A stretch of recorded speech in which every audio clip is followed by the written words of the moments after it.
जैसा कि नाम से ही पता चलता है, इस आसन से कहीं न कहीं चंद्रमा की कहानी भी जुड़ी होगी। जी हाँ, इस आसन के पीछे भी एक बहुत ही रोचक कहानी जुड़ी हुई है। तो हुआ यूँ कि एक बार गणेश भगवान मन भर और पेट भर के मिठाइयाँ खाकर अपनी सवारी मूसक पे बैठकर चंद्रलोक की सैर करने निकल पड़े। रास्ते में चलते चलते मूषक महाराज को अचानक से एक सांप दिखा। वो भी कोई ऐसा वैसा सांप नहीं, नाग। मूषक जी महाराज के पसीने छूट गए और घबराहट में उन्होंने रास्ता बदलना चाहा तो हिल गए। अब मूषक हिले तो गणेश जी भी हिल गए और नतीजा यूं हुआ कि दोनों ही गिर पड़े। गिरते ही गणेश जी के गले तक भरी मिठाइयां मुंह के बाहर आ गई। गणेश जी ने बिना कोई कंप्लेन करते हुए वो मिठाइयां उठानी शुरू कर दी। ये देखकर चंद्रमा अपने आप को मुस्कुराने से रोक न पाए। जैसे ही गणेश जी की नजर मुस्कुराते हुए चंद्रमा पर पड़ी, वो क्रोधित हो गए। उन्होंने चंद्रमा को श्राप दिया कि जाओ, आज के बाद से तुम्हारी रोशनी कभी नहीं फैलेगी। फिर क्या था, पूरे संसार में सूरज की रोशनी फैल गई, शीतलता खत्म हो गई, इंसान तड़पने लगे।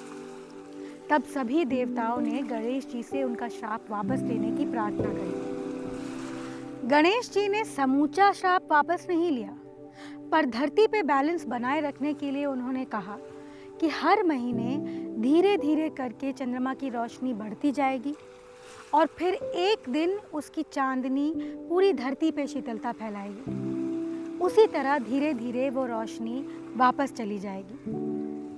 आधे चांद की रोशनी आधी ही होती है और ये धरती पे एक बैलेंस का आभास कराती है। शायद इसीलिए अर्धचंद्रासन को भी बैलेंस हासिल करने वाला आसन माना गया है। फिलॉसफी भी यही कहती है कि जीवन में हर जगह, हर चीज़ में हमें बैलेंस की बहुत ज़रूरत होती है।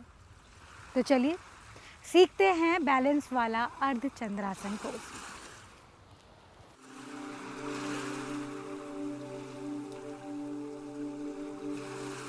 सबसे पहले अपने हाथों को ऊपर की ओर पूरा खिंचाव देते हुए एवं श्वास भरकर पहले दाईं ओर जितना अधिक मुड़ सके मुड़ जाएं।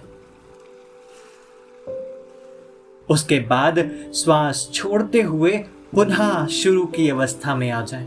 फिर इसी प्रकार बाईं ओर श्वास भरते हुए और हाथों को ऊपर की ओर खिंचाव करके बाईं ओर मुड़ें। फिर पुनः श्वास छोड़ते हुए शुरू की अवस्था में आ जाएं। इस प्रक्रिया को एक और बार करें। इस बार हाथों को ऊपर खींचते हुए श्वास भरकर पीछे की ओर झुक जाएं। फिर श्वास छोड़ते हुए पुनः वापस शुरू की अवस्था में आ जाएं। ध्यान रखें कि हमें आगे की ओर नहीं झुकना है।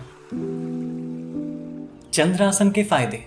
आपके कमर के नीचे के हिस्से को मजबूत करता है चंद्रासन। नितंब तंत्रिका के तकलीफ के मरीजों के लिए फायदेमंद है। यह आपके शरीर में संतुलन को विकसित करता है और आपके मन को शांत रखता है। पाचन क्रिया को स्वस्थ करने में लाभदायक है। खांसी, टॉन्सिल, खराश, सर्दी से आपको निजात दिलाता है। पीरियड के दिनों में औरतों के लिए फायदेमंद है यह आसन।